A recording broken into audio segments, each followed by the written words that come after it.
እንግዲህ አርሰናል ከ16 ጨዋታ 14ቱን አሸንፏል። አንድ አቻ፣ አንድ ሽንፈት፣ 10ኛ ተከታታይ ድል፣ 8 ክሊንሺት።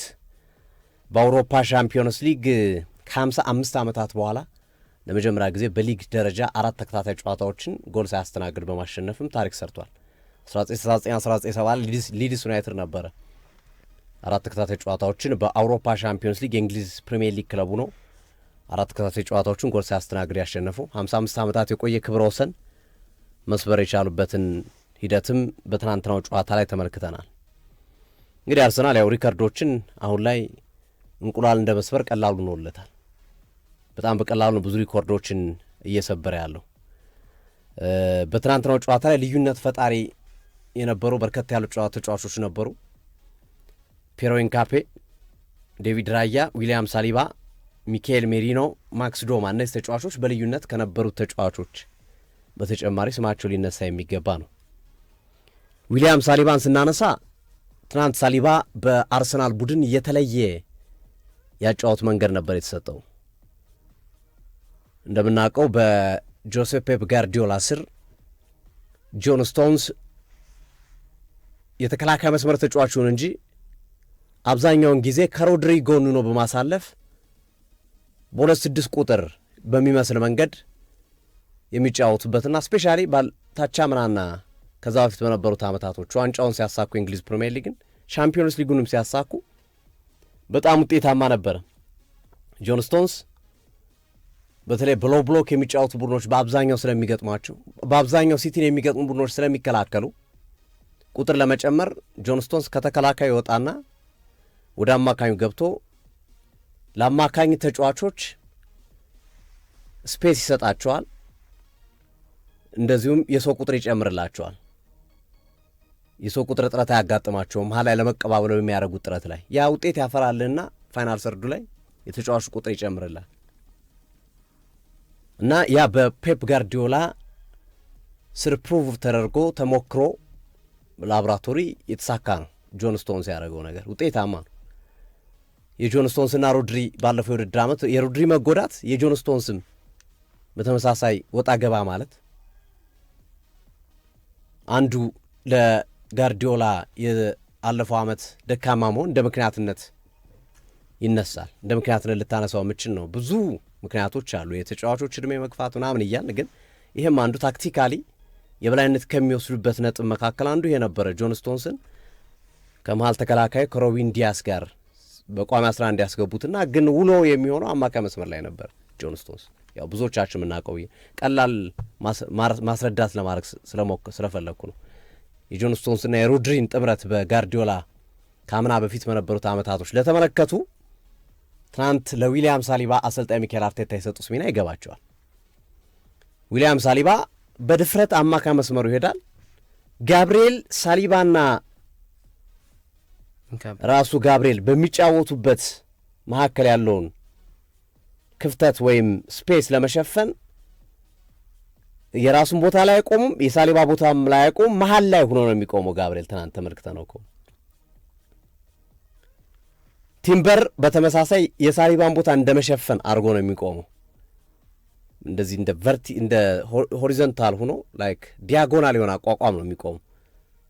ዲያጎናል በሆነ መንገድ ነው፣ ፊት ለፊት አይደለም በቀኙ ጠርዝ ላይ የሚቆመው፣ ወይም በደንብ ወደ ቀኝ ጠርዙን ይዞም ሲያጠቃ እንመለከተውም። ሞር ሆሪዞንታል በሆነ መንገድ አግድም ወደ ቨርቲካል ነው። ኦኬ ቨርቲካል በሆነ መንገድ ወደ ውስጥ እየገባ ነበረ ሲሸፍን የነበረውና አቋቋሙ ዲያጎናል ነበረ። ያለ ምንድን ነው? ለሳሊባ ነጻነት ለመስጠት ነው። ሳሊባ ደግሞ ትናንት በነበረው ጨዋታ ላይ የአማካይ መስመር ተጫዋች ነበር የሚመስለው። ስፔሻሊ ሰከንድ ሃፍ በነበራቸው እንቅስቃሴ ላይ አርሰናሎች በአንድ በሁለት በሶስት አጋጣሚዎች እየወጣ እንደ አማካይ መስመር ተጫዋች ሲጫወት ተመልክተነዋል። ዲያጎናል ሰርቶ ልክ ዙቢሜንዲ እንደማያደርገው ራያ 6 ቁጥር ላይ ሲጫወት እንደሚያደርገው በዛ መንገድ ሲጫወት ተመልክተነዋል ዊሊያም ሳሊባ። እና አዲስ ኤክስፐሪመንት ነው በሚካኤል አርቴታ ቡድን ውስጥ የተከላካይ መስመር ተጫዋች ወደ አማካይ ተስቦ ሲጫወት አናይም። በጣም ኮንዘርቫቲቭ የሚባሉ አሰልጣኝ ናቸው ሚካኤል አርቴታ። አይፈቅዱም፣ ለተጫዋች ነጻነት አይፈቅዱም። የግንባር ኳስ እንዲገጩ ካልሆነ በስተቀረ ከዛ በዘለለ መንገድ የተከላካይ መስመሩ ጥንቁቅ እንዲሆን ነው የሚፈልጉት። ትናንት ይህንን ነገር ያደረጉበት ሁለት ምክንያቶች ይኖራሉ ተብሎ ይገመታል። አንደኛው ጋርዲዮላ ስኬታማ የሆኑበትን መንገድ በአርሰናል ለመጨመር አዲስ ሁሌም መሻሻል አለብን፣ ባለፈው በነበራቸው ከበርንሌይ ጨዋታ ድል በኋላ ገና የሚቀሩን ያልተሻሻልንባቸው ቦታዎች አሉ ሲሉ ተናግረው ነበርና አሁንም አዳዲስ ነገሮችን ኢንቨንት ማድረግ አዳዲስ ነገሮችን መፍጠር የፈለጉ ይመስላሉ። ሁለተኛው ግን በትናንትናው ጨዋታ ዙቢሜንዲ የለም። የዙቢሜንዲ ሰርቪስ አልነበርም። ኮለዛ ነው ሳሊባን እኮ አይደል? አዎ የዙቢሜንዲ ሰርቪስ አልነበርም። ያንን አገልግሎት እንዲሰጥ ማንን ፈለጉ? ሳሊባን ፈለጉ። ክርስቲያን ኖርጋርድ እንደ ዙቢሜንዲ መጫወት የሚችል አይነት ተጫዋች አይደለም። ዙቢሜንዲ ሁለቱም አሉ። ኳስን ማደራጀት ይችላል፣ በደንብ መጠቀም፣ ዲስትሮይ ማድረግም ይችላል። ይሄ ዘመናዊ አማካኝ የምትለው ቨርሲቲሊቲ በቃ አቅም ያለው አማካኝ የምትለው በቃ የእሱ የሚጠቀመው ክርስቲያን ኖርጋርድ በአብዛኛው ታክሎችን ሲሰራ ትመለከታለሁ እንጂ ቢልድ አፕ ላይ ጥሩ አይደለም። ያንን ቢልድ አፑን ለማስተካከል ነው ሳሊባን የዙቢሜንዲ ባለመኖሩ የተፈጠረውን ክፍተት እንዲስተካከል እዛ ቦታ ላይ አድርገውት ያንን ነገር እንዲያረግ የዙቢሜንዲን አይነት ስታይል እንዲያረግ ሲጠቀሙ የነበሩ። ስለዚህ አሁን ይሄ ነገር ሊቀጥልም ላይቀጥልም ይችላል። ጥሩ ነገር የተመለከትነው መጥፎ አይደለም። ቁጥር ትጨምራለህ። በተለይ ሎው ብሎክ የሚጫወቱ ትንንሽ ቡድኖች ላይ ጥሩ ኤክስፐሪመንት ይመስላል። ዙቢሜንዲ ቢኖር ያግዟል ማለት ነው ሳሊባ። ግን ዙቢሜንዲ ሲመጣ ሚኬል አርቴታ ወደ ነባር ወደ ቀድሞ ሀሳባቸው ተመልሶ ኮንሰርቫቲቭ ነው ጥብቁ ነው ተከላካዩ ላይ ብቻ ትኩረት እንዲያደርግ ያደርጉታል ወይስ አሁንም የተወሰነ ነጻነት ለሳሊባ ይሰጡታል የሚለው በቀጣይ ጨዋታ ላይ የምንጠብቀው ጉዳይ ነው የሚሆነው። ግን በጣም አስገራሚ ቁጥር ጆን ስቶንስ በሲቲ ብዙ ጨዋታዎችን አድርጓል በዚህ ሚና። ግን ሳሊባ እንግዲህ ተጋጣሚ ሊሆን ይችላል፣ ትናንት ስላቪያ ፕራን ስለገጠሙ ሊሆን ይችላል። ሳሊባ በአንድ ጨዋታ በዛ ቦታ ላይ እየመጣ ሲያደርጋቸው የነበሩ ፓሶች በቁጥር ጆን ስቶንስ ካረጋቸው ፓሶች ይበልጣሉ ማለት በእያንዳንዱ ጨዋታ አንድን ጨዋታ ሀዩን እንወስድና የጆን ስቶንስን ሀይ ቁጥር ወስደን የሳሊባንም ስንወስድ ትናንት በነበረው ጨዋታ ላይ ሳሊባ የነበረው እንቅስቃሴ የኳስ ንክኪ ከጆን ስቶንስ የማይተናነስ ነበር ይላል ቁጥሩ። 44 አካባቢ ኳሶችን እየተሳበ ሲነካካ ነበረ የሚሉ ቁጥሮች ያሳያሉ። እና ሳሊባ ትናንት የተመለከትነው ነገር አዲስ ፍልስፍና፣ አዲስ ሀሳብ፣ አዲስ ነገር ነው። አሁን ይቀጥላል አይቀጥልም የሚለው ጉዳይ በጉጉት የሚጠበቅ እንደሚሆን ይገመታል። እና እንግዲህ አንዱ ትልቁ መነጋገሪያ የነበረው በትናንትናው ጨዋታ ላይ የዊሊያም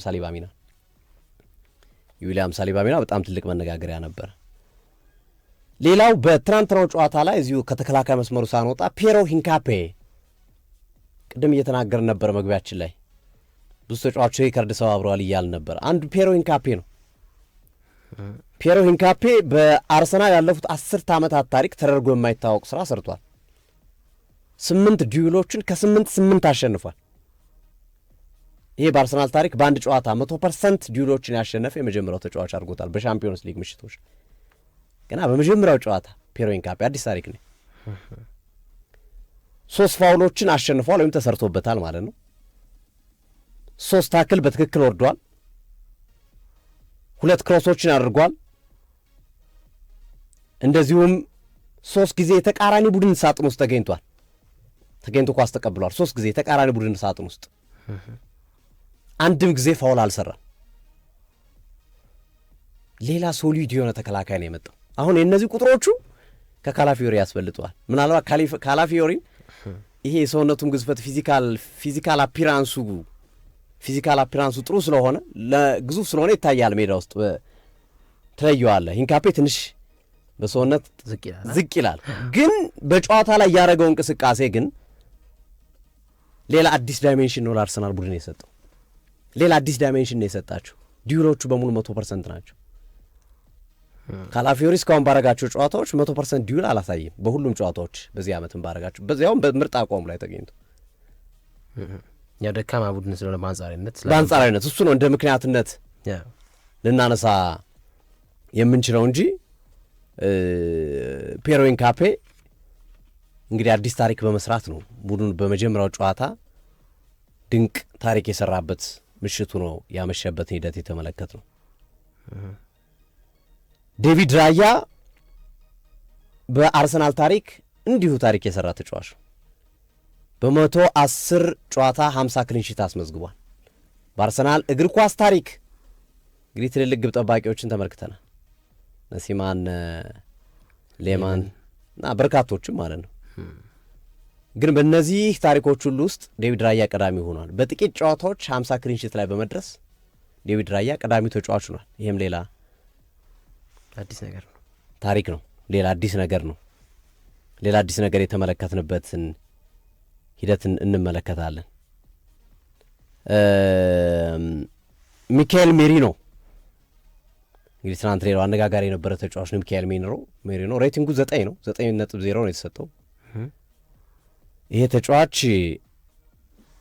8 ዲዩሎች ላይ ተሳትፏል፣ 6ቱን አሸንፏል። 1 የጎል ዕድል ፈጥሯል።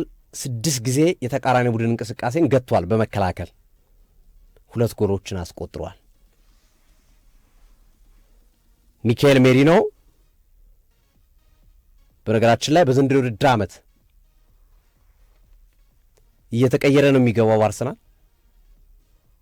በአብዛኞቹ ጨዋታዎች ተቀይሮ የሚገባ ተጫዋች ነው፣ ግን በብሔራዊ ቡድን ደረጃም ተጫውቷል። በአጠቃላይ ዘንድሮ ባረጋቸው ጨዋታዎች ወደ 10 የሚጠጉ ጎሎችን አስቆጥሯል። በብሔራዊ ቡድንም በክለብም ደረጃ ማለት ነው። ሚካኤል ሜሪኖ እየተቀየረ እየገባ ወሳኝ ጎሎች፣ ለምሳሌ ኒውካስል ላይ ያስቆጥረው ጎል በጣም ወሳኝ ጎል ነው ለአርሰናል 3 ነጥብ ማግኘት። ትናንት ያስቆጠራቸው 2 ጎሎች እፎይታ የሰጡ ናቸው ለአርሰናሎች። ወሳኝ ጨዋታዎች ላይ ጎል ሲያስቆጥር እንመለከታል። እና ሚካኤል ሜሪኖ ማንም ተጎዳ ማንም አለ አሁን በአርሰናል ቡድን ውስጥ ጉዳያችን አይደለም አለ። ማንም የሚችለው ስለማድረግ ብቻ ነው የሚያስበው በዚህ ቡድን ውስጥ። በእርግጥ ጠቃሚ ተጫዋች ተጎድተውብናል፣ እነ ኦዲጋርድ፣ እነ ማዱኬ፣ እነ ካይ ሃቨርትዝ፣ እነ ጄሱስ ብሎ ስማቸውን ያነሳል። ግን እነሱ ስለተጎዱ ብለን አንቆምም፣ ሁላችንም ያለንን ነገር መስጠት እንዳለብን እናምናለን ብሏል። እና ሚካኤል ሜሪኖ ትናንት ብቻ ሳይሆን በገባባቸው ጨዋታዎች ሁሉ እንደ መሪ ነው። በቃ ማለት አርግ የተባለውን ነገር አድርጎ የሚወጣ ነው። የሚያኮርፍ ተጫዋች አይደለም። ለምን ተቀይረ ገባው 2 ጎል አስቆጥር ያለው ቋሚ ውስጥ መግባት አለብኝ እንዲህ የሚል አይነት ተጫዋች አይደለም። የተሰጠውን እድል በአግባቡ የሚጠቀም አይነት ተጫዋች ነው። በነገራችን ላይ ሚካኤል ሜሪኖ የአርሰናል ቡድን ያው እያንዳንዱ እግር ኳስ ክለብ የየራሱ መሪ አለው አይደለ? መሪዎች አሉ። መሪ ተብሎ የሚመረጡ አሉ። 5 ተጫዋቾች ይመረጣሉ። እና ከ5ቱ የአርሰናል መሪዎች መካከል አንዱ ነው። የአርሰናል የተጫዋቾች አመራሮች 5 ናቸው። ኦዲጋርድ፣ ሳካ፣ ራይስ እና ጋብርኤል ማጋሌሽ። ሚካኤል ሜሪኖ 5ኛው ነው። የራያ የለም ሚካኤል ሜሪኖ ነው 5ኛው። ተው እንጂ ራያ ሚካኤል ሜሪኖ ነው። ኦኬ 5ቱ ናቸው የአርሰናል አመራሮች መሪ ላይ ያሉት ማለት ነው። ኦዲጋርድ ቁጥር 1 አምበል ነው። ሳካ ቁጥር 2 አምበል ነው። ጋብርኤል ማጋሌሽ ቁጥር 3 አምበል ነው። ራይስ እና ሚካኤል ሜሪኖ ደግሞ አማካሪ ናቸው ወይም አመራሮች ናቸው አንድ ላይ። ስለዚህ ይሄ ተጫዋች እኔ እንደ አንድ የቡድን መሪ እንደ በእድሜም ካሉት ተጫዋቾች ከፍ እንደማለቴ በብስለት ነገሮችን ማድረግ እንዳለብኝ አምናለሁ። ያንን እያረኩ ነው የሚል አስተያየቱን ያስቀመጠበትን ሂደት ትናንት ከጨዋታው በኋላ ሰምተናል። የጨዋታውም ኮከብ ተብሎ ተመርጧል ሚካኤል ሜሪኖ በትናንትናው ጨዋታ ላይ እና በዚህ ሂደት ውስጥ የሜሪኖ ሚና በትናንትናው ድል ውስጥ በጣም ላቅ ያለ ነበረ። ትናንት በተለይ ቪክቶር ኮሬሽ በሌለበት ጨዋታ፣ ወሳኝ አጥቂያቸው በጉዳት ምክንያት በሌለበት ጨዋታ ላይ እንዲህ አይነት ኃላፊነቶችን ወስዶ በሚገባ መወጣት፣ በሚገባ ጎሎች ማስቆጠር የተጫዋቹን ትልቅነትና የተጫዋቹን ጥሩ ባህሪ የሚያሳይ ሆኖ እናገኘዋለን። ማክስ ዶማን ሌላኛው ትናንት እንግዲህ ከግማሽ በላይ አርሰናል ተጫዋች ትናንት እያንዳንዱ ቢያንስ አንዳንድ የየራሱ ታሪክ ሰርቷል። ቅድም እንደጠቀስ ነው ራያ 50 ክሊንሺት ላይ ፈጥኖ በመድረስ ፒየር ኤንካፔ በአርሰናል ታሪክ በሻምፒየንስ ሊጉ ባለፉት 10 ዓመታት ከ8 ዲውሎችን በማሸነፍ 100% ዲውል ያሸነፍ የመጀመሪያው ተጫዋች ሆኗል። ሳሊባ አዲስ ሚና በመሰጠት ትናንት አነጋጋሪ ነበረ። ሚካኤል ሜሪኖ እንዳነሳ ነው። ማክስ ዶማን ደግሞ ትናንት የአርሰናል ማርሽ ቀያሪ ወይም አርሰናል በሻምፒየንስ ሊጉ ታሪክ አንድ ትልቅ ክብረ ወሰን እንዲህ ያደረገ ተጫዋች ነው። በ15 ዓመት ከ308 ቀን በሻምፒዮንስ ሊግ እግር ኳስ ታሪክ በእድሜ ትንሹ ተሰልፎ የተጫወተ የሚል ታሪክ ተመዝግቦለታል። ከዚህ በፊት በነበሩ ሂደቶች ታሪኩን ወይም ቁጥሩን ይዘውት የነበረው አንደኛው ላሚን ያማል ነበረ። 16 ዓመት ከ68 ቀን ነበረ። ከዛ የቦሩሲያ ዶርትሞንዱ የሱፍ ሙኩኩ 16 ዓመት ከ18 ቀን አሻሻለው። አሁን ማክስ ዶማን በ15 ዓመት ከዚህ በፊት የነበሩት ሪከርዶች ቢያንስ 16 ዓመት ሞልተዋል። የማክስ ዶማን ግን 16 ዓመት ሳይሞላ 15 ዓመት ከ308 ቀን ሻምፒዮንስ ሊጉ ታሪክ በእድሜ ትንሹ የተሰለፈ ተጫዋች በመሆን አዲስ ታሪክ የሰራበት ቀኑ ነው። የትናንትናው ቀን ለአርሰናሎች የተለየ ሆኖ አልፏል። ለዶማንም እንደሚታወቀው ይሄ ተጫዋች በብራይተኑ ጨዋታ ላይ በነጥብ ጨዋታዎች ነጥብ በሚያሰጡ ጨዋታዎች ላይ በመሰለፍ በእድሜ ትንሹ ተጫዋች መባሉ ይታወሳል። 15 ዓመቱ በቋሚ 11 በመጀመሩ ብራይተን ጋር በነበረው ጨዋታ ላይ እንደገና በሳምንቱ ደግሞ ይኛውን ሌላ ታሪክ አስቀምጠና በየሳምንቱ አዳዲስ ነገር እየሰራ ነው ያለው ማክስ ዶማን። አዳዲስ ዓለም አቀፋዊም በክለቡም ታሪክ አዳዲስ ስራዎችን አዳዲስ ትንግርቶችን እየሰራ የሚገኝ ተጫዋች ነው ማክስ ዶማን። ኢብን የስላቪያ ፕራ ተጫዋቾችን መስክረውለታል። የዚህ ተጫዋች አቋም በጣም ይገርማል።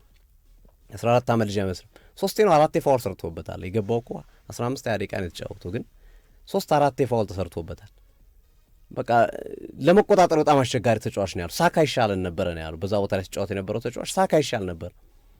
በጣም ፈጣን ነው፣ ፍሉይድ ነው። ምን እንደሚወስን አታውቅም። በፍጥነት ነው ነገሮችን የሚወስናቸው እና አስቸጋሪ ተጫዋች ሆኖ ነበረ ተቀይሮ ከገባም በሚል ያነሱትን ነገር ተመልክተናል። ሌላው እንግዲህ ይህ ትልቁ ባለ ታሪክ ሚካኤል አርቴታ ናቸው። የትናንትናውን የአውሮፓ ሻምፒዮንስ ሊግ ድላቸውን ተከትለው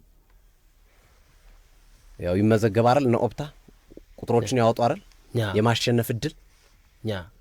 የማሸነፍ እድል እያሉ የሚያወጧቸው ቁጥሮች አሉ አይደል? በእነዚህ ቁጥሮች መሰረት በእንግሊዝ እግር ኳስ ታሪክ ለመጀመሪያ ጊዜ የአውሮፓ ሻምፒዮንስ ሊግን ለምሳሌ በየዓመቱ ይገመታል።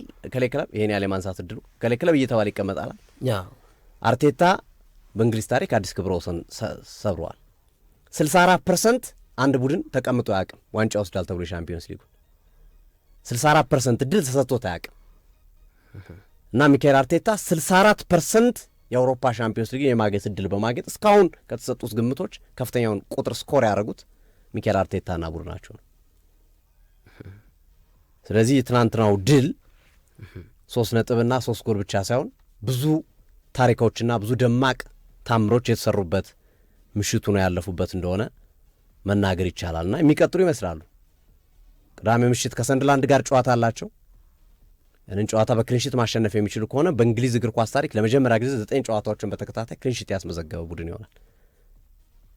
አሁን በእንግሊዝ ታሪክ ከሆነ ከ105 ዓመታት በኋላ ነው 8 ክሊንሺት የተመዘገበው ከ105 ዓመት በኋላ። በአርሰናል ታሪክ ደግሞ 122 ዓመታት በኋላ የተመዘገበ ነው። ስለዚህ 9ኛውን ካስመዘገበ ያ ይሆናል። ስለ አውሮፓ ሻምፒዮንስ ሊግ ካነሳን ግን አይቀር አርሰናል ከብሔራዊ ቡድን ጨዋታዎች መልስ ትልቁንና ዋናውን ፈተና የሚያገኝ ይመስላል። ባየር ሙኒክ 16 ተከታታይ ጨዋታዎችን አድርጎ 16ቱን የሚያሸነፉት ቪንሰንት ኮምፓኒ በጣም አስገራሚ ብቃታቸውን ያሳዩ ናቸው። ከድሉ በኋላ አይታችኋል። ቪንሰንት ኮምፓኒ ትናንት ቀጥታ ሜዳ ውስጥ ገብቶ ነበር ከተጫዋቾቻቸው ጋር ላይክ ሻምፒዮንስ ቶ ምናምን የምታደርገው ነገር አለ አይደል? በዚህ አይነት ስሜት ነው ገብቶ ኮምፓኒን ተጫዋቾቻቸው ጋር ደስታቸውን ሲገልጹ የተመለከት ነው። እና አርሰናል ከዛ በኋላ የሚያገኘው ባየር ሙኒክ ነው። በእርግጥ ሉዊስ ዲያዝ ትናንት አንዱ በጣም ከባድ ተጫዋች በቀይ ካርድ ምክንያት ወጥቷል። ትናንት በነበረው ጨዋታ ላይ በፒኤስጂ ለአርሰናል ትልቅ ጠቀሜታ ያለው ነው ዲያዝ አለመኖሩ። ወቅታዊ ፐርፎርማንሱ ለማመን የሚቸግር ነው። በጣም አስደናቂ ብቃቱን እያሳየ ነው። ሀሪኬን የሚያስቆጥራቸውን ብዙዎቹን ጎሎች እሱ ነው አሲስት የሚያደርጋቸው። ራሱ ያስቆጥራል። ትናንት ያሸነፉበትን ሁለቱንም ጎሎች እሱ ነው ያስቆጥረው 2-1 ሲያሸንፉ እና ይህ ትልቅ ሉዝ ነው ለቪንሰንት ኮምፓኒ። ለዛውም ትልቁን አርሰናል በዚህ በዘንድሮ ውድድር ዓመት አስገራሚ ብቃቱን እያሳየ ያለውን አርሰናል ሲገጥሙ ያንን ተጫዋች አለማግኘት ከባድ ይሆናል። ግን በብዙዎች ግምት ባየር ሙኒክ ከአርሰናል ልክ እንዳምናው ፒኤስጂ ከአርሰናል እንደተገናኙት በግማሽ ፍጻሜ በድጋሚ የመገናኘት እድል ሊኖራቸው ይችላል። አሊያም በፍጻሜ የመገናኘት እድል ሊኖራቸው እንደሚችል ብዙዎች እየገመቱ ያለበት ሂደት አለ እና አርሰናል ይህንን ጨዋታ ትናንት ማሸነፉን ተከትሎ አሁን በሻምፒዮንስ ሊግ 100% ጅማሬ ያላቸው ሁለት ቡድኖች ብቻ ናቸው፣ ባየር ሙኒክና አርሰናል ናቸው። ኢንተር ሚላን ዛሬ እስከሚጫወት ድረስ ኢንተር ሚላን ዛሬ ካሸነፈ ሶስተኛውን ይቀላቀላቸዋል። 100% የማሸነፍ ጉዞ ካረጉ 5 ቡድኖች 2ቱ ትናንት ተንጠባጥበዋል። አንዱ ሪያል ማድሪድ ነው፣ አንዱ ፓሪስ ሰን ጀርመን ነው። ኢንተር ጎል ካልገባበት ደግሞ ዛሬ የአርሰናል ሪከርድም ይጋራል። እኩል አብረው ይጓዛሉ፣ እኩል ይጓዛሉ። አሁን አርሰናል አሁን ከባየር ሙኒክ ጋር አንገት ለአንገት ናቸው። ነገራችን ላይ እኩል 11 ጎል እኩል 12 ነጥብ ተመሳሳይ ናቸው። እኩል 11 ጎል እኩል ነጥብ እና ኢንተር ሚላን ዛሬ የሚያደርገው ጨዋታ ጎል ከተቆጠረበት ቢያንስ አርሰናል በጎል ሳይቆጠርበት በመቀጠል በሚል ብቸኛ ቡድን ይሆናል። ኢንተር ሚላን ከተሸነፈ የሚሆን አይመስልም። በጣም ደካማ ቡድን ነው የሚገጥሙት። አይሸነፍ ምናልባት እንደ ጎል ከተቆጠረበት ተሳስቶ ካልሆነ በስተቀር የሚሸነፍ አይመስልም። ጎል የሚቆጠርበት አይመስለኝ። እኔም ገምታለሁ። እኔም እንደዛ ነው። ኢንተር ሚላን ጎል የሚቆጠርበት የሚሸነፍም አይመስልም። ምክንያቱም ደካማ ቡድን ነው የሚያገኘው። ግን ኢንኬዝ አንዱን ካስተናገደው ያቻ ከወጣ 0-0 ቢሆን ወይ ከጎል ከተቆጠረበት አርሰናል ለብቻው የሚወጣበት እድል ይኖራል። ስለዚህ እነዚህ 3 ቡድኖች ግን አሁን ባለው ሂደት ሁለቱ ቡድኖች 100% የማሸነፍ ጉዞ ላይ ያሉና ለሻምፒዮንስ ሊጉ ከወዲሁ ትልቅ ግምት ልሰጣቸው የምትችለው ወይም ደግሞ ለዋንጫው ግምቱ ሊሰጣቸው የሚችሉ ቡድኖች እንደሆኑ መናገር ይቻላል። በነገራችን ላይ በአውሮፓ ሻምፒዮንስ ሊግ አምና ቶፕ 8 ከጨረስክ ከዛ 16 ቡድኖች ይጫወቱና 8 ይመጣሉ። 16 ውስጥ ገብተህ ትጫወታለህ። ከዛ ድርድሩ ሲወጣ አወይ ሆም ምናምን የሚባል የለም፣ በደረሰ ነው የምትጫወተው። ዘንድሮ ግን ቶፕ 8 መጨረስ አንዱ ቫሊው ታርፋለህ፣ ማረፍም አለብህ። ከዛ ደግሞ ሁሉንም ጨዋታዎች እስከ ፍጻሜ ድረስ አወይ ነው የምትጫወተው። መጀመሪያ አወይ የተጫወትክ ነው የምትሄደው። አዲሱ ሕግ የወጣው አወይ ነው የምትጫወተው። በተለይ ፈርስት አንደኛ የጨረሰ ቡድን ሁሉንም ጨዋታ አወይ ነው የሚጫወተው እስከ 8 ድረስ የወጡት የሚል ነገር ነው የተቀመጠው። ሁሉንም አወይ ጥሎ ማለፍ ላይ በሙሉ አወይ ተጫውተው ነው ሜዳቸው መልሱን የሚጫወቱ። ሜዳቸው ውጭ ከተበላሸባቸው ሜዳቸው ላይ ያስተካክላሉ ማለት ነው።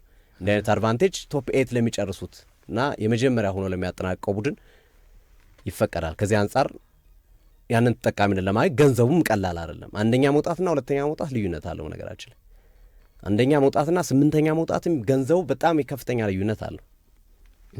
ስለዚህ ሳይኮሎጂካሊም ካለ ጎል እያሸነፍክ መሄድ ብዙ ቫሊያ አለው። አርሰናል ከዚህ በኋላ 2 ጨዋታዎች ነው ትልልቅ ያሉት፣ ባየር ሙኒክና ኢንተር ሚላን። ባየር ሙኒክ ኤሚሬትስ ላይ፣ ኢንተር ሚላንን አዌይ። ከዛ ውጭ ግን እንደነ ካይራት አልማቲ፣ ክለብ ብሩዥ አይነት ቡድኖችን ነው የሚገጥሙ።